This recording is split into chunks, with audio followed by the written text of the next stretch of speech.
নমস্কার বন্ধুরা, আজকের গল্পের আসরে আপনাদেরকে স্বাগত জানাই। আজ আবারও একটি নতুন গল্প নিয়ে আমি হাজির হয়েছি। আজ আমার নিবেদন বিভূতিভূষণ বন্দ্যোপাধ্যায় রচিত সঞ্চয়।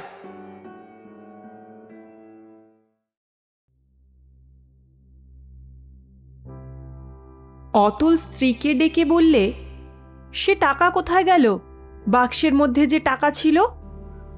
স্ত্রী দ্বিতীয় পক্ষের বউ, স্বামীকে বেশ ভয় করে। সম্প্রতি টাইফয়েড থেকে উঠে অনেক কথাই মনে করে রাখতে পারে না।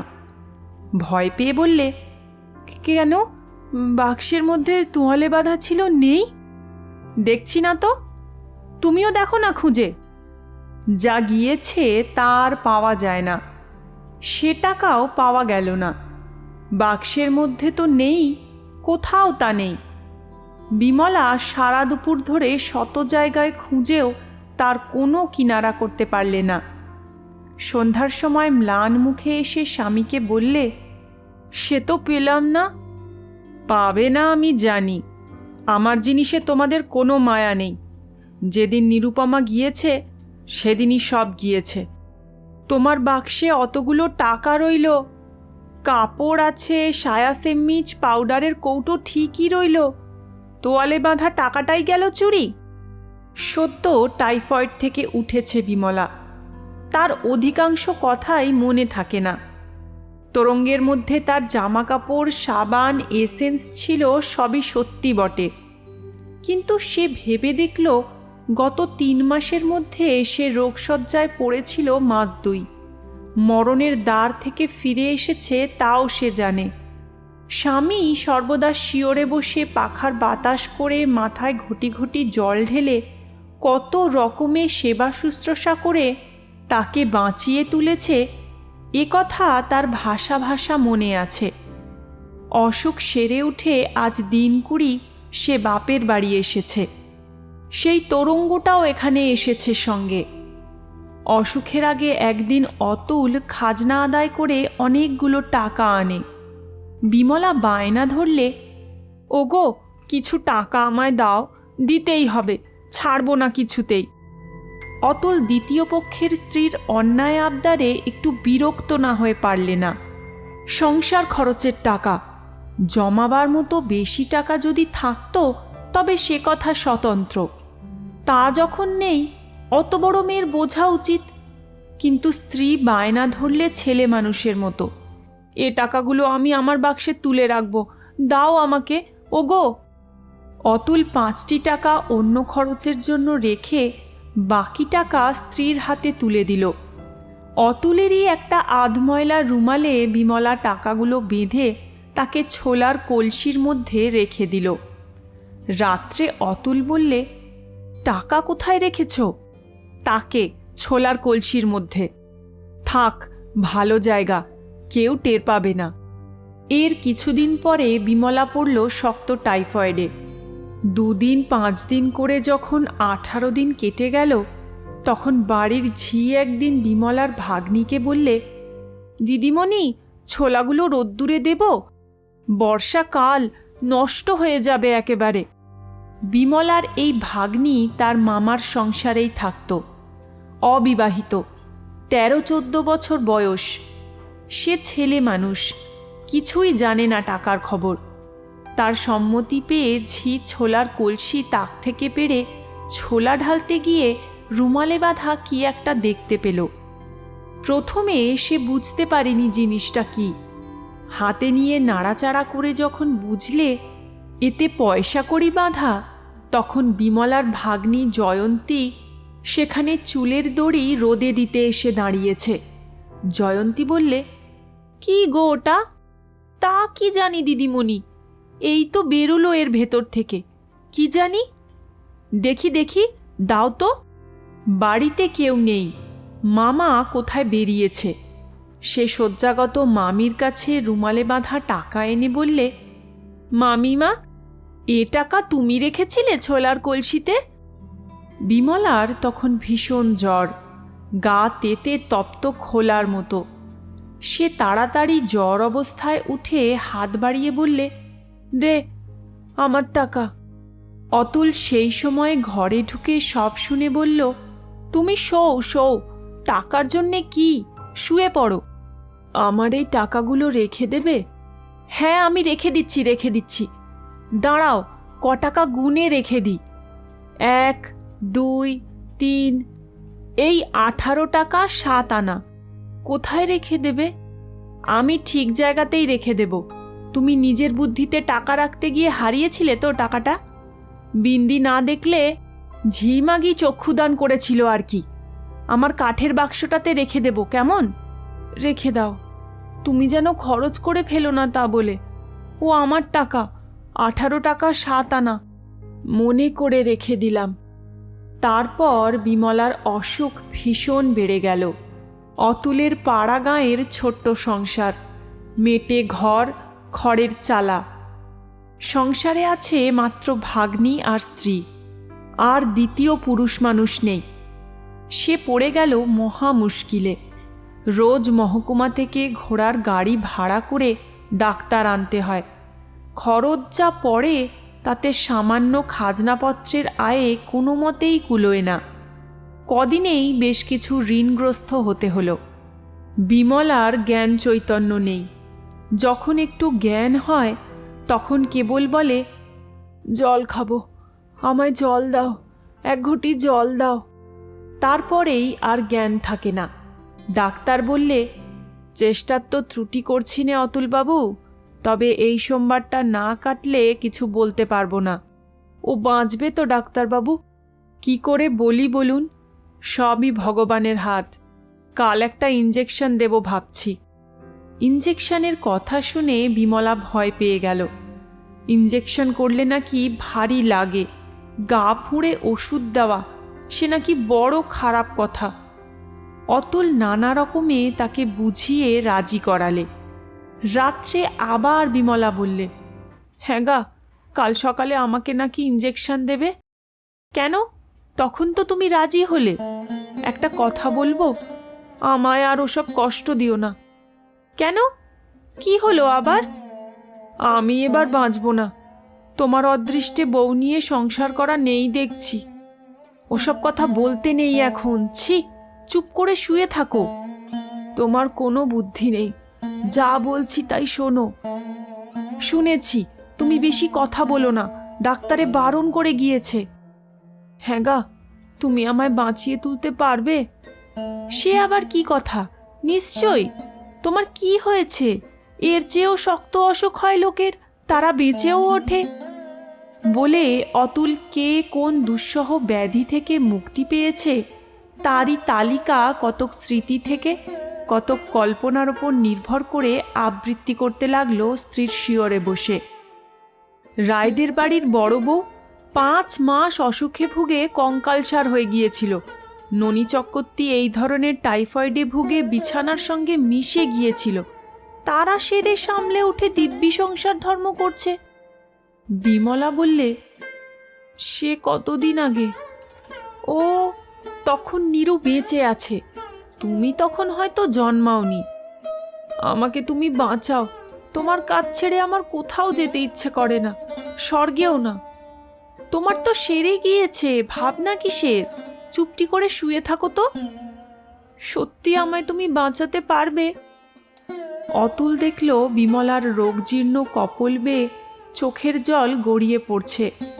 মুখের ভাব এত বদলে গিয়েছে যে ওকে সেই বিমলা বলে চেনাই যায় না। ওর মাথার চুলের মধ্যে আঙুল চালিয়ে দিয়ে আদর করতে করতে অতুল বললে, অমন কথা বলে না, নিশ্চয়ই বেঁচে উঠবে। সে আবার একটা কথা কি? বিমলা নিশ্চিন্ত হয়ে ছেলে মানুষের মতো ঘুমিয়ে পড়ল। সোমবারের বিপদ ঈশ্বরের ইচ্ছায় কেটে গেল এবং বিমলা ক্রমে ক্রমে ব্যাধিমুক্ত হয়ে পথ্য পেলে 2 মাস অতি কঠিন রোগভোগের পরে। অসুখ সেরে উঠে বিমলার মস্তিষ্ক কেমন দুর্বল হয়ে গেল। কোনো কথাই সে মনে রাখতে পারে না। 8-10 দিন এভাবেই কাটল। সকালবেলা আহারাদির পরে হয়তো একটু চুপ করে শুয়ে থাকে। তারপর দুপুরের দিকে উঠে বিছানায় বসে জয়ন্তীকে ডাকাডাকি করে, ও বিন্দি, শুনে যা, ও বিন্দি। কি মামিমা, কত বেলা হয়ে গেল, আমায় ভাত দিবি নে? সে কি মামিমা, তুমি রোগা মানুষ, 9টার সময় যে তোমাকে ভাত দিয়ে খাইয়ে গেলাম পাশে বসে। না, আমি খাইনি, দে ভাত দে। তুমি ভুলে গেলে মামিমা, ভাত দিয়ে গেলাম যে, তুমি যে খেয়ে শুয়েছিলে। হ্যাঁ, তোদের সব মিথ্যে কথা, আমায় খেতে দিবি না তাই বল, দে দুটো ভাত। বিমলা ছেলে মানুষের মতো কাঁদতে শুরু করলে। জয়ন্তী স্নেহের সুরে বললে, কাঁদতে নেই মামিমা, ছি, তোমার মনে থাকে না কিচ্ছু, ভাত তোমাকে খাইয়ে গিয়েছি। আচ্ছা, মামাবাবু এলে জিজ্ঞেস করো। হ্যাঁ, যেমন তুই তেমনি তোর মামাবাবু, আমি এদিকে খিদের জ্বালায় মরছি।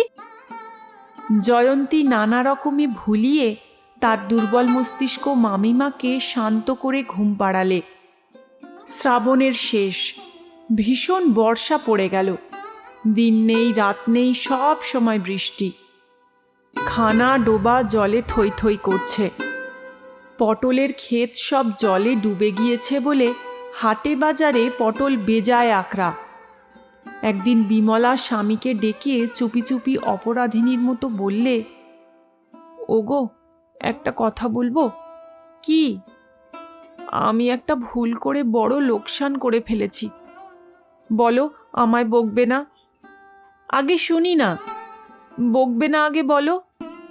আচ্ছা, বকছি নে। দেখো, তুমি সেই একবার আমায় টাকা দিয়েছিলে মনে আছে, আমার অসুখের আগে?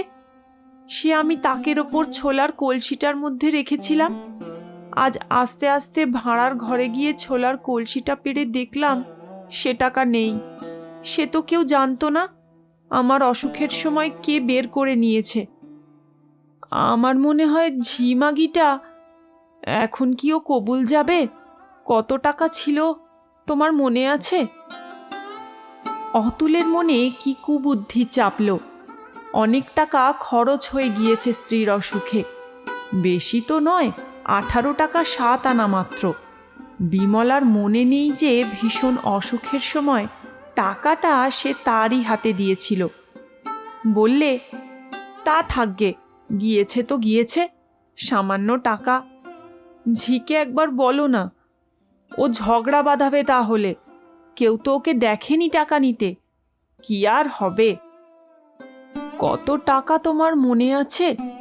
একটা ময়লা রুমালে বাঁধা ছিল মনে হচ্ছে যেন। আহা, কতগুলো টাকা আমার অদেষ্টেই গেল। তুমি কিছু মনে করো না লক্ষ্মীটি, রাগ করবে না আমার ওপর। তোমার ক্ষতি লোকসান করতেই আমি আছি। বিমলা নিঃশব্দে কাঁদতে লাগল। একবার অতুলের মনে হলো সব কথা স্ত্রীকে মনে করিয়ে দেয়। বলে, ভেবো না লক্ষ্মীটি, ঠাট্টা করছিলাম। টাকা যে সেই তুমি আমার হাতে। কিন্তু তখনই ভাবলে, হবে হবে, এরপরে দেব। এই ধাক্কাটা সামলে নিই তো, সামান্য টাকা দিলেই হবে এরপরে। ভাদ্র মাস পড়বার আগেই ঘুঘু ডাকা সুদীর্ঘ শ্রাবণের এক দ্বিপ্রহরে নৌকাযোগে সে তার স্ত্রীকে বাপের বাড়ি রেখে এলো। এত বড় অসুখ থেকে উঠল, বাপ মায়ের কাছে একবার যাওয়া উচিত। বিমলা আর ফেরেনি। শীতের প্রথমে সামান্য জ্বর থেকে দাঁড়ালো নিউমোনিয়া। দুর্বল শরীর সামলাতে পারলে না সে ধাক্কা। অতুলের সঙ্গে দেখাও হয়নি শেষ সময়টা। স্বামী বা 2-5টা সঞ্চিত টাকা যা পাউডারের কৌটোটাতে ছিল নিজের তোরঙ্গটাতে, সব ফেলে রেখে চলে গেল। এরপর 7 বৎসর অতীত হয়ে গিয়েছে। অতুলের বয়সও ভাঁটিয়েছে। মাথার চুলে পাক ধরেছে। দেখলেই মনে হবে যৌবন বিদায় নিয়েছে কিছুকাল আগে। এখন রাস্তায় কন্ট্রাক্টরি করে হাতে 2 পয়সা করেছেও। আগের চেয়ে অবস্থা ঢের ভালো। গ্রামের মধ্যে একজন সঙ্গতিপন্ন লোক সে বর্তমানে। এবার স্থানীয় ইউনিয়ন বোর্ডের প্রেসিডেন্টও নির্বাচিত হয়েছে। শীতকালের দিন, সে বসে চৌকিদারের মাসিক বেতনের বিল পরীক্ষা করছে। এমন সময় পাশের ঘর থেকে সরোজিনী অর্থাৎ তার তৃতীয় পক্ষের স্ত্রীর উত্তেজিত কণ্ঠস্বর শোনা গেল। শোনো শোনো, শিগগির এদিকে এসো তো, দেখো দেখো। কি না জানি বিপদ ঘটেছে ভেবে অতুল ছুটে গিয়ে দেখল স্ত্রী ঘর পরিষ্কার করতে করতে পৈতৃক আমলের যে বাক্সটাতে সাবেক আমলের জমিজমার খাতা, পুরনো চেক দাখিলা, কাগজপত্র ইত্যাদি আছে, তার মধ্যে থেকে কীটদষ্ট বিবর্ণ একটা ন্যাকড়ার পুঁটুলি বার করে হাতে তুলে ধরে বলছে, এই দেখো। আজ ভাবলাম পুরনো বাক্সটা ঝেড়ে ঝুড়ে সাফ করি, কাগজপত্রের ভেতর এই দেখো কি ছিল। কি বলো তো এটা? বোধহয় টাকা কড়ি, খুলে দেখি, দাঁড়াও। পরে ক্ষিপ্র হস্তে পুঁটুলির গেরো খুলে বললে, দেখো দেখো, টাকা আর খুচরো, দাঁড়াও গুনি। আনন্দপূর্ণ উত্তেজিত কণ্ঠে সে গুনতে লাগলো, 1, 2, 3, 4, 5। ওহ, দেখি। গোনা শেষ করে খুশির দৃষ্টিতে স্বামীর দিকে চেয়ে বললে, হুম, এ কিন্তু আমি দেব না, কর্তাদের আমলের রাখা নিশ্চয়। এতদিন তোমরা তো কেউ পাওনি, একখানা রুমালে বাঁধা, দেখো না। অতুল চিত্রার্পিতের মতো দাঁড়িয়েছিল এতক্ষণ। অনেক দিন আগেকার একখানা জ্বরদীপ্ত আরক্ত মুখ, ছেলে মানুষের মতো লোভার্ত দৃষ্টি। এক বর্ষার মেঘমেদুর দিন, শ্রাবণ মাস। সে শুধু কলের পুতুলের মতো বললে, কত আছে বললে? সরোজিনী হেসে ঘাড় দুলিয়ে দুলিয়ে বললে, 18 টাকা 7 আনা। এ আমি আর দিচ্ছি নে, আমি পেলাম, এ আমি নেব। আজকের গল্প এখানেই শেষ। আশা করি গল্পটি আপনাদের ভালো লাগবে। যদি ভালো লাগে তাহলে অবশ্যই একটি লাইক এবং আমার চ্যানেলটিকে সাবস্ক্রাইব করতে ভুলবেন না। পরিচিতদের সাথে গল্পটিকে অবশ্যই শেয়ার করবেন। ফিরে আসবো আবারও একটি নতুন গল্প নিয়ে। ভালো থাকবেন। নমস্কার।